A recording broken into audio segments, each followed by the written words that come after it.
O 8 de xuño é o Día Mundial dos Océanos e quero celebralo con vos explorando este mundo e os seus habitantes. As imaxes son propias, non están sacadas de ningún documental. A maioría de vos xa sabedes a profunda conexión que teño cos mares e océanos debido á miña paixón, que é a práctica do submarinismo.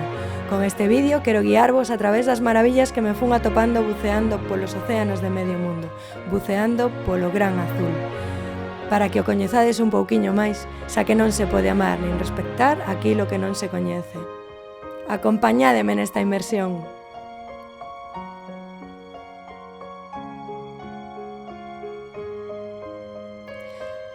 Así, a primeira vista, o mundo submarino non é tan diferente do noso. Hai moita actividade e todo o mundo vai de acá para lá. Hai grandes cidades, aínda que os seus edificios e construccións están formadas por grandes estructuras de corais duros, que serven de refuxio seguro nesta xetreada vida.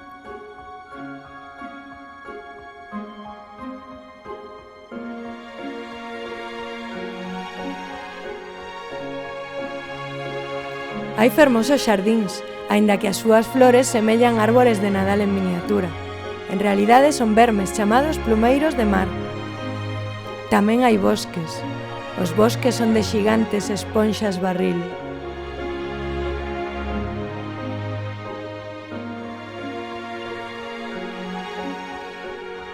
Vibrantes anémonas.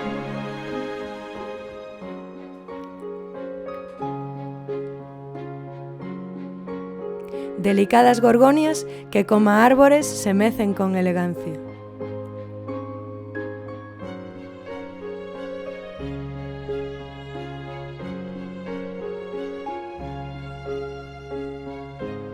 E coloridos mantos con corais brandos.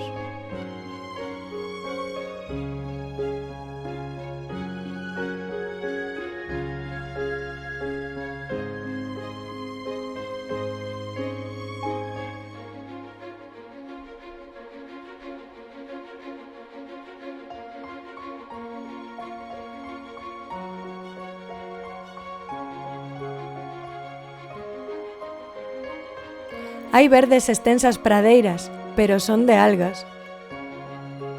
Hai estrelas, aínda que non están no ceo.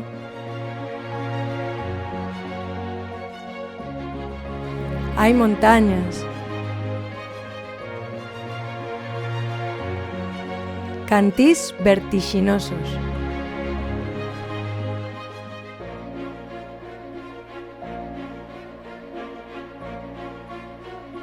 Grandes penedos.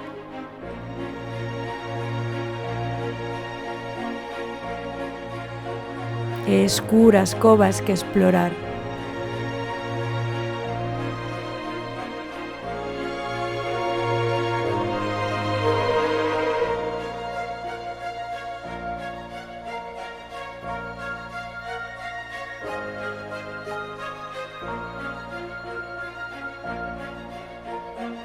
Pero, se nos fixamos con máis atención, se abrimos ben os ollos, deseguida nos decataremos do único e fascinante que é este lugar. Un lugar onde sobran as palabras, onde só escoitarás a túa propia respiración e o son das burbullas te acompañarán. Un lugar onde non camiñarás, senón que flotarás, sentindo a ingravidez, como si voaras. Libre. Un lugar onde o tempo se detén e non hai presas, nin reloxos, nin horarios.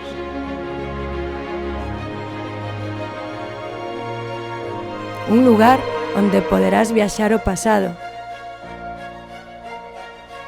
a través de anacos de historia que quedaron esquecidos nas profundidades para sempre xamais.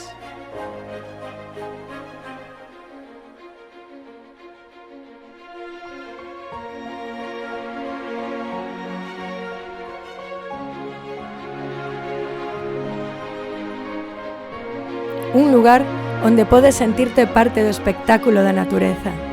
Ás veces te sentirás moi grande e outras un ser insignificante e sen importancia.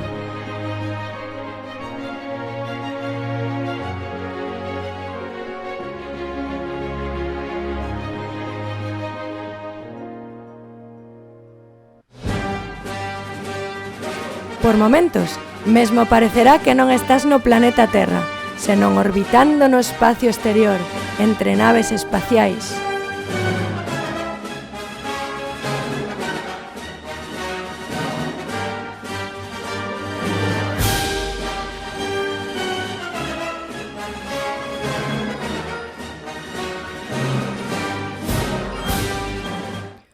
Ou pode mesmo semellar unha peli de ciencia ficción, protagonizada polas máis extrañas criaturas.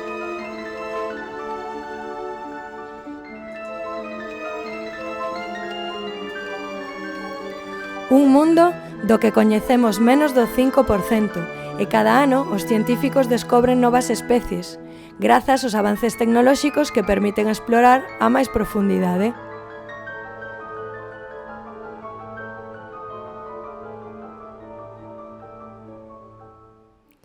Nos océanos viven o 93% de todas as especies do planeta, e todas son importantes e imprescindibles para que reine a armonía e o equilibrio. Pode parecer un mundo moi perigoso e hostil, onde ou comes ou te comen, ou cazas ou te cazan, pero o certo é que diferentes especies mariñas tamén cohabitan e se apoian. Isto coñécese co nome de simbiose, unha relación de axuda mutua onde as dúas partes se benefician, como a simbiose que teñen o peixe payaso e a anémona. Este simpático e cinematográfico animal a limpa e protexe de parásitos e algas, e a cambio a anémona dalle protección, un fogar onde vivir seguro. Aínda que o máis famoso é o peixe payaso ocelado, coñecido como Nemo gracias a Pixar, o certo é que existe unha gran diversidade.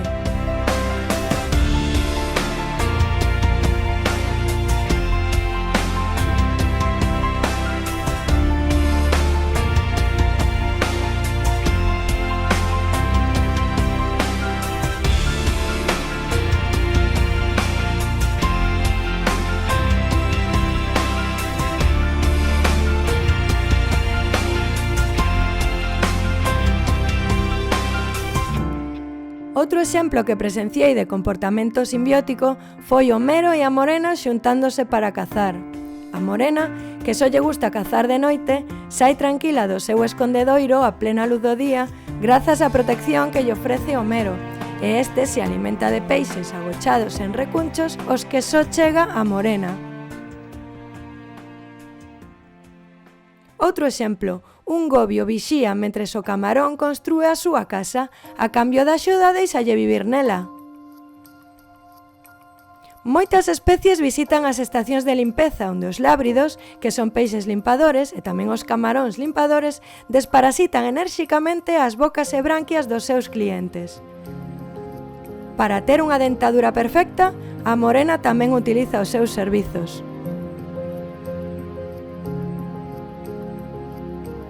Pensabades que a cosmética e a hixiene eran algo exclusivo dos humanos? Estas son as rémoras, a procura de grandes animais onde poder pegarse como a ventosas para desplazarse e conseguir comida sen moito esforzo, xa que se alimentan dos parásitos e outros residuos. A cambio, o tiburón consigue unha posta a punto de limpeza para mellorar a saúde da súa pel e todos contentos. Hai animais solitarios, como a tartaruga.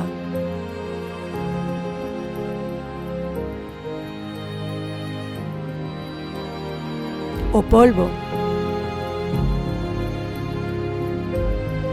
o peixe cara de can, o tiburón de arrecife, a gran barracuda, o ídolo moro, o mero,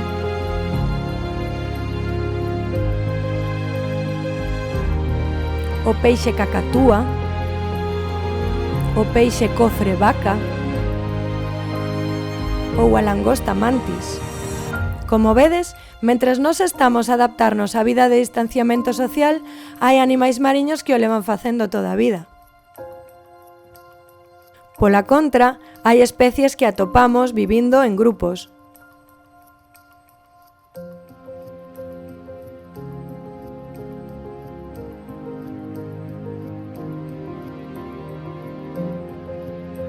Ou formando grandes cardúmenes, que sincronizan os seus movementos funcionando como un ser único. Os peixes gato,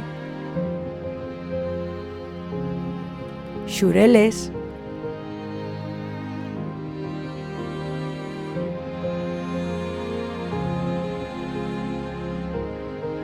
os bancos de barracudas,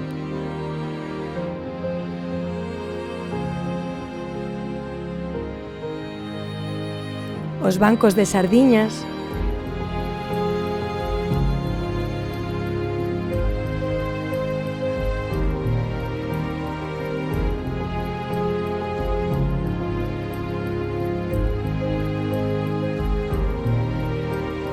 outros prefiren a vida en parella, como o cabaliño de mar, o peixe bolboreta, con lealtade e amor incondicional, xa que permanecen xuntos toda a vida. Outros viven en familia. Mires onde mires, sempre haberá familias de atarefados camaróns preto. Gústalles vivir sempre no mesmo lugar.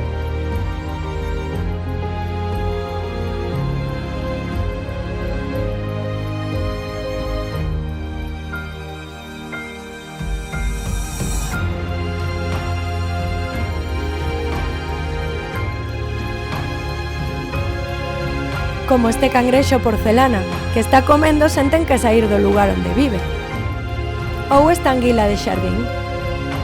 Outros animais, en cambio, non paran de viaxar e percorren longas distancias na procura de correntes ricas en nutrientes.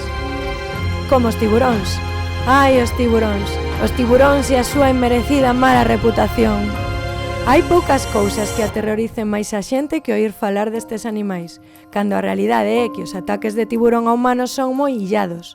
En cambio, os humanos aniquilamos esta especie ata o punto de que moitos xa están en perigo de extinción só para facer unha ridícula sopa coa súa aleta dorsal.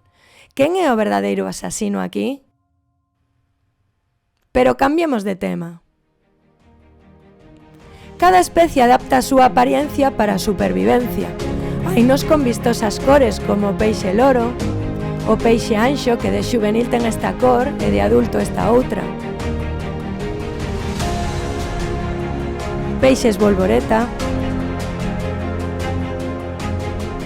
peixe cofre,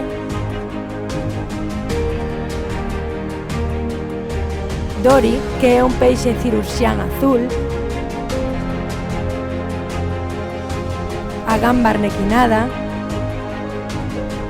beizos doces, peixe ballesta payaso e moitos outros.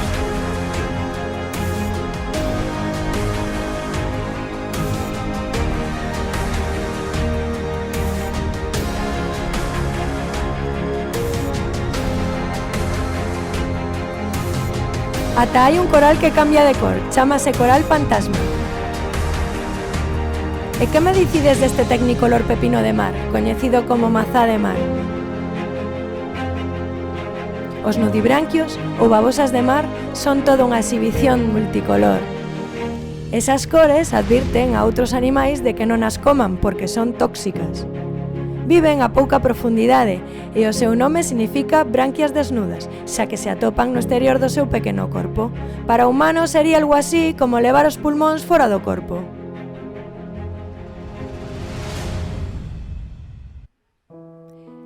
En cambio, outros prefiren pasar máis desapercibidos e camuflarse.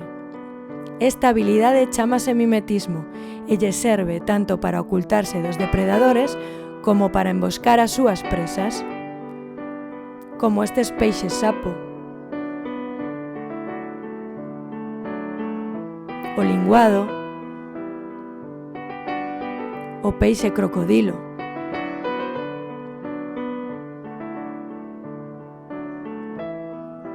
o peixe escorpión e o seu parente o peixe escorpión folla.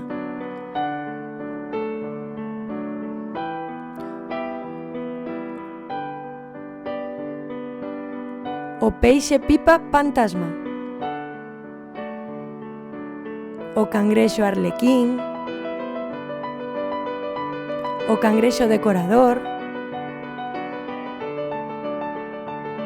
a gamba esqueleto, gambas das crinoideas,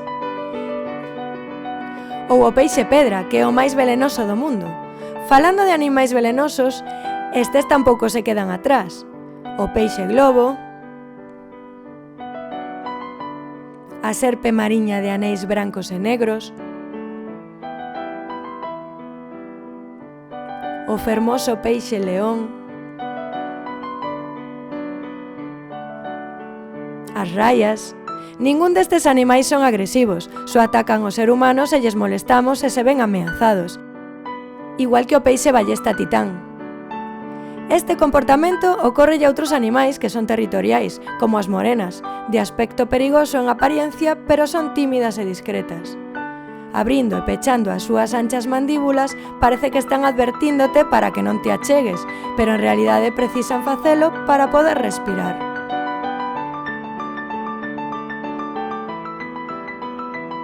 Esta é a morena de listón azul.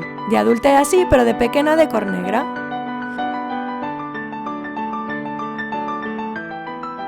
Os océanos teñen a capacidade máxica de poder transformar cousas creadas pola humanidade para provocar morte e destrucción nunha nova oportunidade de vida, dándonos unha gran lección.